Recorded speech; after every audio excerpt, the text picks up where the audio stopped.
अध्याय 5. श्री गणेशाय नमः. सद्गुरुनाथा सच्चिदानंदा, सुबुद्धी द्यावी मती मंदा, तव कृपे स्वानंदा.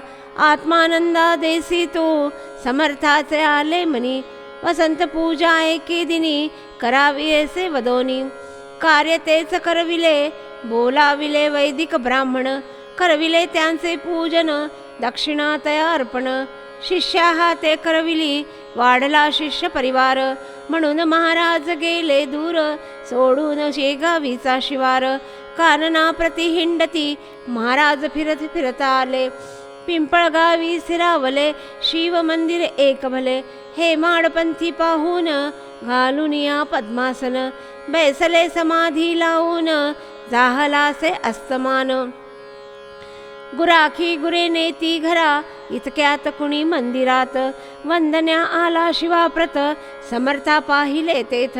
आश्चर्य वाटे मनी त्याच्या, कळवी वार्ता सकलास. भेट देती मंदिरास, हर्ष होई सर्वास. सन्निध त्यांच्या बैसले, कुणी करती भजन. मनोभावे पूजन, शुद्ध भाव आचरण.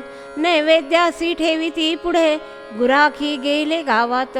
समस्त जना कळवी मात, होती सकळ हर्षित. साधुसी त्या पाहुनी, राहिले तिथे काही दिवस. काळजी वाटे बंकटास, तया मनी तोची ध्यास. असतील कोठे गजानन, शेगावीच्या बाजारी. खरेदी करण्या काहीतरी, पिंपळगावचे गावकरी. मंगळवारी पातले, भेट होई अकस्मात. बंकट आणि ते ग्रामस्थ, सांगती एकमेकाप्रत. महती त्या संतांची, पिंपळगावी एक अवलिया. अनेक करीतो लिलया, काय वर्णावी ती किमया. संतोष मनी बंकटाच्या, बंकट येऊन विनवी तया ते. महाराज चला शेगावाते, भक्तगण उपोषित ते. तुम्हास्तव राहती, परत आणिले शेगावात. गजानन महासंत, वास त्यांनी तिथ. बंकटास्तव केला असे, तिथून काही दिवसात. निघून गेले अडगावात.